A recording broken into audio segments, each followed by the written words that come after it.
大家好，今日係7月18號，今日標題係恒指喺阻力區咧現穿頭破腳。另外一個副標題咧就係紅星日轉向威力咧係盡顯。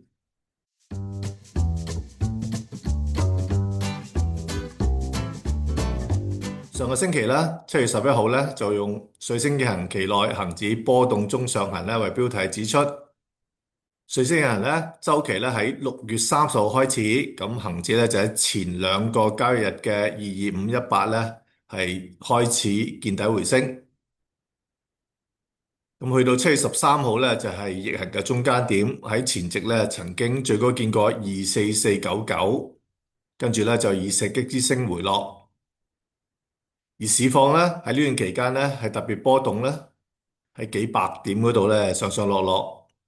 喺未進一步講市況之前咧，同大家講講咧喺8月10號嚟緊嘅8月10號咧，星期一嗰日咧，我就會同江英理論大師黃柏忠先生咧，係搞一個講座，叫做2026年下半年嘅市場展望講座。咁咧會喺當晚嘅7點鐘開始啦，係2至2個半鐘。咁我哋會用 Zoom 嘅形式咧係舉行嘅。咁價錢方面咧係1300同埋1000蚊，1000蚊咧就係我恒指路線圖嘅現有訂戶嘅優惠價。咁同埋咧，如果喺8月3號或者之前，即係而家至到去8月3號嗰日報名嘅話咧，咁就可以享有早鳥優惠價1000蚊同埋700蚊。即時啦，恒指路線圖嘅現有訂戶咧，就可以用700蚊呢個價咧去參加呢個講座。咁講座內容咧係有以下嘅，咁唔詳細講，我下個禮拜咧先再拍片咧講一講講座嘅內容。咁有興趣報名咧，俾個電郵我咧，榮輝217@gmail.com 寫翻個嘅姓名同埋開 WhatsApp 嘅電話號碼俾我，咁我會用9124字頭嘅電話咧 WhatsApp 回覆翻你。如果已經有我嘅聯絡資料咧，就可以直接咧向我報名。講翻一個禮拜之後嘅市況係點啦？水星人期間嘅波動市況咧，喺今個禮拜咧更加係加劇，上落個幅度咧好大。禮拜一翻嚟咧，最高見過2449之後咧，跟住咧曾經咧顯著下跌超過500點啦，跌到落去咧7月14號開市早段嘅最低23902啊，由呢度咧跌咗咧500幾點，呢個係15分鐘圖嚟嘅吓。咁跟住咧就展開一個強勁嘅升浪啦，喺2日裏邊咧就升咗超過1300點，諗住恒指好強勢之際，會進一步上升咧，跟住咧第二日咧稍為平開升咗百幾點之後，就由25166最高直插跌到落去咧，全日最低位24332，比對呢個高位25221咧，就跌咗接近900點啦。其實禮拜五嘅高位至低位咧，亦都係超過啦800點嘅。其後咧跌幅稍為收窄啦，恒指最後咧收24562，全日咧都跌咧446點。最多咧曾經係跌600幾點嘅，見到個波幅咧喺今個禮拜更加比起上個禮拜咧更加大啦吓，上落個波幅。咁今日標題咧就係恒指阻力區現穿頭破腳啊嘛，咁有咩阻力咧？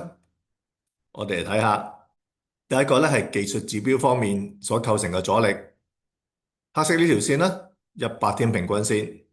跟住呢條咧就係50天平均線啦，黃色呢條咧就係保力加通道上限線。你見到啦，禮拜四去到呢度咧，已經咧係上升乏力啦，挑戰唔到100天平均線之後咧，最終咧收類似射擊之星，靠近翻個通道上限線收市。去到禮拜五咧，稍為高開之後咧，最後咧以大陰燭咧係收市啦。而成支陰燭嘅燭身咧，係完全包住呢一支細陽燭嘅燭身嘅，咁所以咧構成咗叫做穿頭破腳嘅陰陽燭見頂形態。喺呢個密集嘅阻力嗰度出現一個轉向形態咧，就係一個短線見頂嘅信號，咁有機會咧出現較持久嘅調整。第二個阻力咧就係用黃金比率嚟計算嘅，有兩段跌幅嘅，我哋先睇第一段跌幅。5月14號高位26844。至到去6月26號低位22518，即係藍色呢度啦，呢啲段跌幅嘅0.618嘅反彈阻力位咧，即係25191。咁就同翻咧7月16號嘅高位25221咧，係好接近，只係相差30點嘅啫。另外，我哋睇翻圖紅色呢一段啦，由1月29號高位28056，同樣跌到去22518呢個跌幅，反彈翻0.5咧，就係25287，咁同實際嘅頂部亦都只係相差咧60幾點。由兩個不同頂部同埋一個相同底部去計出嘅反彈比率咧，都顯示得到25200嘅水平咧係一個密集嘅阻力。咁實際上咧，亦都喺呢度咧出一個穿頭破腳嘅形態。而且留意翻收市價係收咩啊？24562，咁就啱啱好已經係跌翻穿前一級嗰個阻力，而家轉化為支持啦。咁藍色呢一段跌幅嘅0.5嘅反彈阻力位就係24681啦。咁但係咧，禮拜五嘅收市價已經跌翻去樓下。呢一段跌幅嘅0.382嘅反彈阻力位咧就係24633。咁禮拜五嘅收市價亦都係跌翻去樓下。咁通常咁嘅情況咧，都顯示咧呢一段嘅升浪咧有機會係結束嘅。咁後市有機會出現較大嘅調整啦。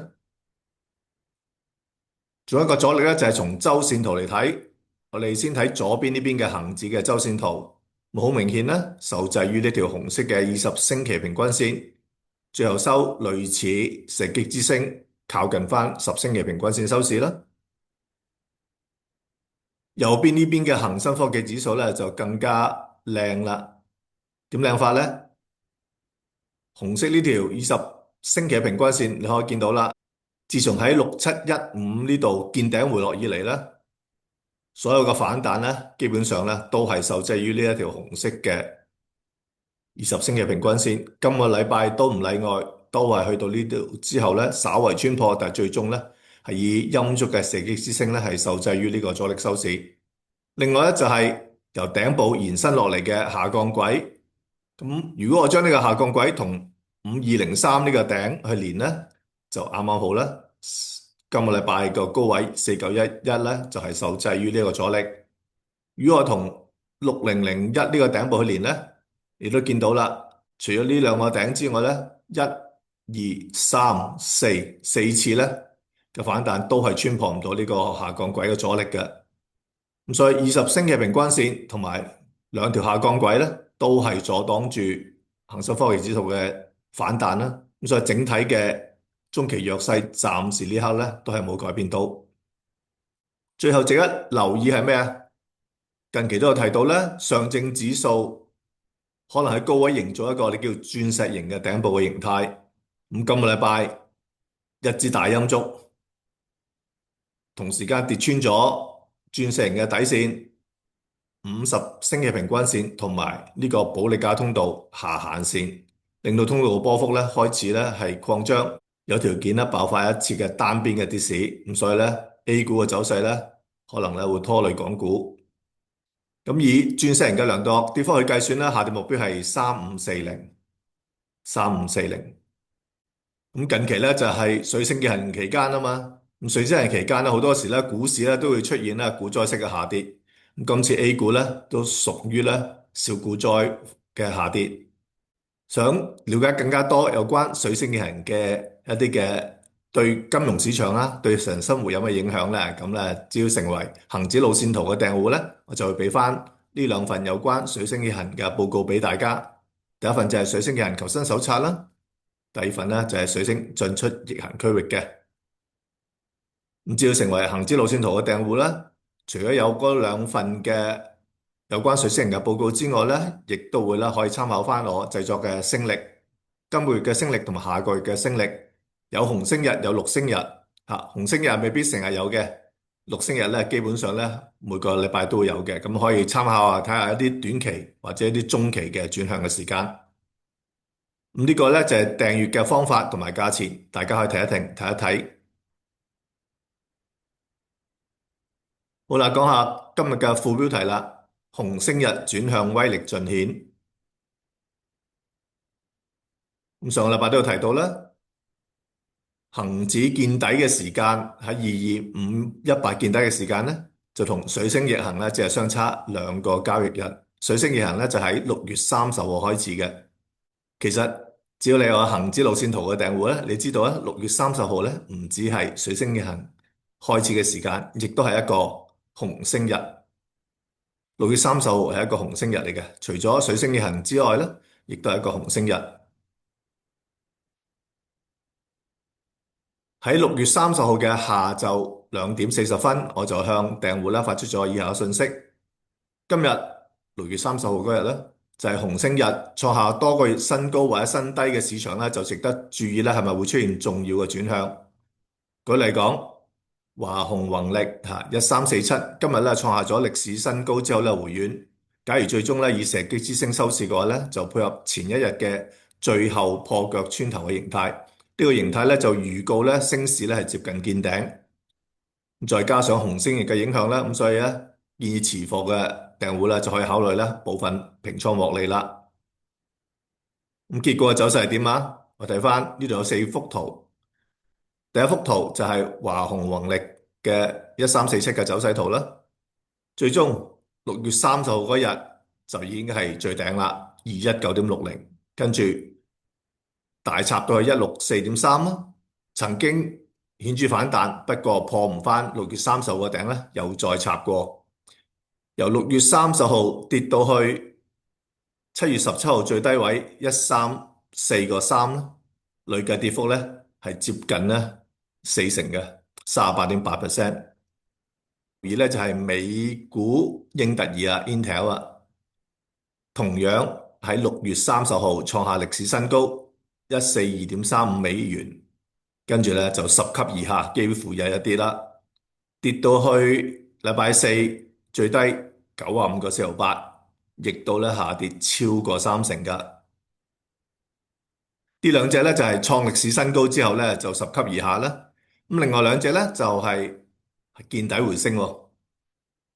好似圖三呢隻快手啦，1024啦，準時咧就喺6月30號嘅39.72嗰度見底，跟住咧彈到去禮拜四啦，最高升到上48.18，累計升幅咧係超過2成。最後呢一隻英偉達 NVIDIA 咧，亦都啦喺6月29號，即係紅星日嘅前一日咧，189.80咧見底，跟住咧累計亦都升超過12%嘅。由此顯示咧，紅星日咧具有好重要嘅轉向作用嘅。如果想知道幾時有未來嘅紅星日，當然成為訂戶就可以啦。大家可以停一停，睇一睇啦。咁下個禮拜再同大家分享其他嘅市況啦。拜拜。